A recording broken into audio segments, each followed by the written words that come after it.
Valorant de Saint-Just, bonjour. Bonjour. Vous êtes tête de liste Front National en Ile-de-France pour les élections régionales. Elles auront lieu, ces élections, dans un mois, jour pour jour, premier tour. Votre objectif, c'est quoi?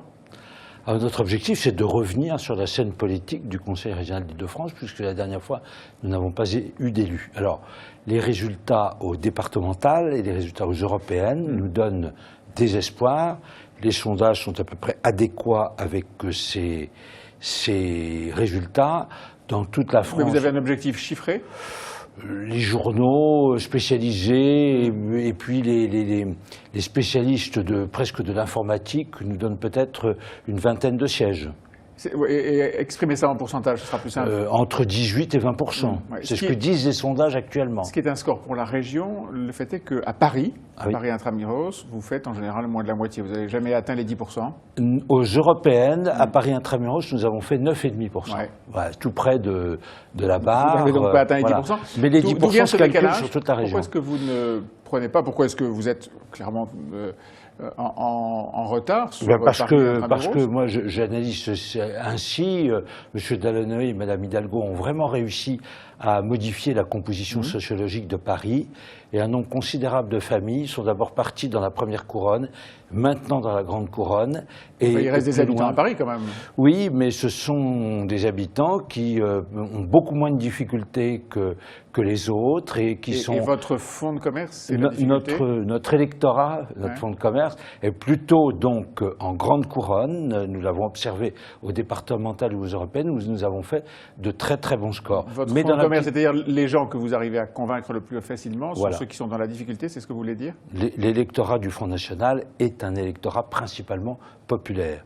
Nous nous adressons, et il s'adresse à nous, à ceux qui souffrent le plus, mais dans le cadre de cette campagne régionale, nous avons aussi toute une proposition, beaucoup de propositions vis-à-vis des entrepreneurs et dans le cadre de l'emploi. C'est pas un endroit où vous êtes très compétitif, si j'ose dire. Les entrepreneurs, les chefs d'entreprise sont quand même assez méfiants sur vos propositions économiques en particulier. Là, on parle du côté national. Mais justement, est-ce que votre campagne, elle doit être nationale ou est-ce qu'elle est régionale? Eh bien écoutez, je ne vais pas dire les deux, mais les deux. Nationales, ce sont un peu, si vous voulez, les professionnels, les médias qui nationalisent un peu cette campagne.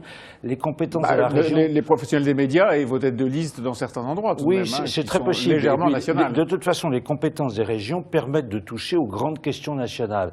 Mais nous avons eu à cœur, nous, de présenter un programme complet qui soit bien dans le cadre des compétences de la région et qui touche à toutes ces compétences. Alors justement, dans les grands sujets nationaux, il y a la fiscalité.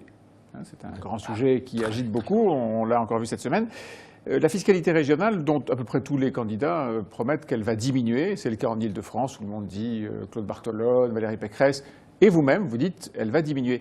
Sur quoi allez-vous jouer? Il n'y a quasiment aucun élément de compétence régionale dans la fiscalité locale. D'abord, je pense pas. Enfin, il faut d'abord penser à faire maigrir la masse des dépenses. C'est ça l'objectif. C'est comme ça qu'il faut travailler. C'est quoi? C'est le budget de fonctionnement? C'est les investissements? Surtout le budget de fonctionnement. Vous allez tailler où? Dans l'action internationale, une partie dans la culture, dans les questions de communication. Ça fait à peu les près... questions de communication, la communication du Conseil. La communication du Conseil régional, on arrive très facilement à 2% de la masse des dépenses que l'on peut faire ainsi maigrir, et il y aurait aussi 2 à 2,5% de la masse des dépenses qui seraient réorientées vers des dépenses que nous jugeons prioritaires. Vous avez cité en deuxième objectif réduire dans le domaine de la culture. C'est un sujet que vous abordez volontiers. Quand un élu local arrive dans une ville, il cible la culture. Pourquoi ça?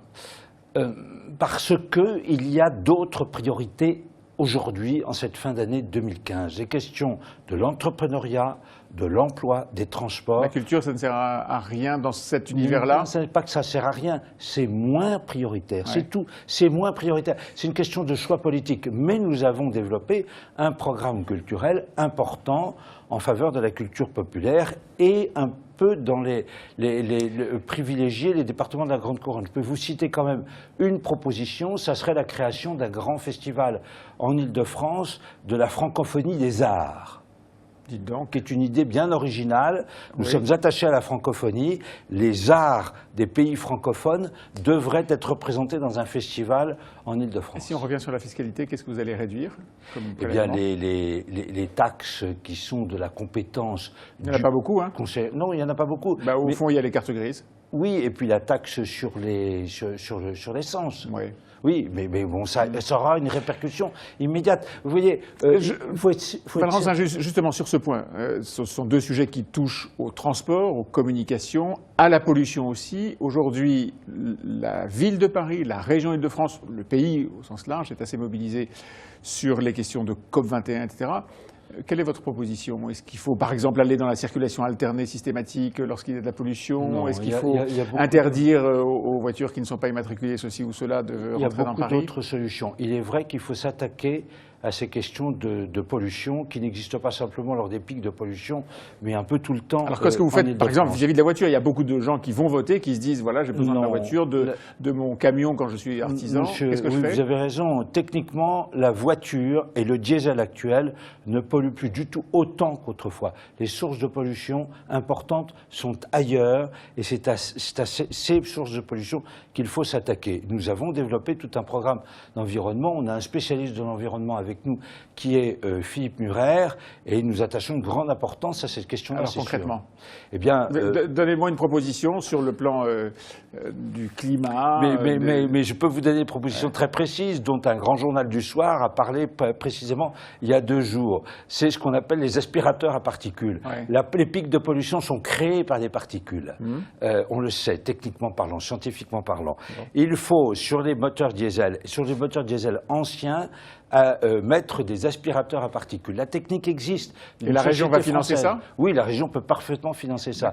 Et vous savez qu'une des principales sources de pollution en Île-de-France, c'est le métro. Ce sont les rames de métro qui émettent, leurs freins émettent aussi un nombre considérable de Vous particules. n'allez pas arrêter le métro? Non, il faut faire Alors la vous avez même mis des chose. aspirateurs. La technique, Bon. mais on l'a peut-être même un peu sous-estimé. Le fabricant a dit non, on n'est plus à 200 € par véhicule, on serait à une somme un peu plus importante. Il y a eu dans l'actualité récente du Front National des perquisitions, ce qui tourne autour de Jean-Marie Le Pen, la bagarre familiale, enfin tout ça crée une actualité qui est pas strictement politique, mais qui marque un petit peu. Ça n'a pas de conséquences sur votre campagne? Non, si, ça a même des conséquences. Je crois que les électeurs et les Français se sont rendus compte que nous voulions faire notre devoir à l'égard de Jean-Marie Le Pen. Ça a été très douloureux, mais c'est dans un cadre politique et c'était pour tenter, et nous y sommes arrivés, d'écarter de nous le plus possible toutes ces accusations de racisme et d'antisémitisme que nous ne méritons pas. Toute cette ambiance-là, est-ce que ça vous a pas fait devenir comme un parti classique, ce que vous dénonciez jadis? Je ne crois pas, parce que les gens ont vu, les électeurs ont vu que nous faisions notre travail et notre devoir dans des conditions douloureuses, mais nous l'avons fait. Un dernier mot sur votre budget, puisque c'est un point important dans la campagne. Mon budget de campagne. Le budget de la région Île-de-France, 5 milliards de budget aujourd'hui. Oui. Vous l'économisez combien? De faire maigrir la masse des Oui, dépenses. imaginons que vous soyez élu, vous êtes à la tête de la région. C'est assez peu probable, mais je suppose que votre programme est bâti pour ça. Voilà. Combien est-ce que vous réduisez? 2% de masse de 2%, ça fait dépenses 100 millions. réduite. Oui, un peu plus même. 2% tous les ans jusqu'à la fin de la mandature. Nous avons fait ça. J'ai fait cela dans d'autres conseils régionaux et les électeurs et les électrices nous en ont su très gré. Ils étaient très contents. Et donc, moins de dépenses dans la communication, Et des dépenses mieux orientées, exactement. Moins de fonctions publiques? Alors ça, c'est une question, non, je n'ai pas prévu pour le moment de baisser vraiment la masse des dépenses parce qu'il y a tout le droit de la fonction territoriale. Madame Pécresse a présenté des propositions démagogiques à ce sujet-là. Moi, je fais maigrir mes dépenses ailleurs pour le moment. On verra ça de façon plus concrète au fur et à mesure où la campagne s'avancera. Dans un mois jour pour jour, Voilà, premier tour. exactement. Merci Valence Saint-Just. Merci beaucoup.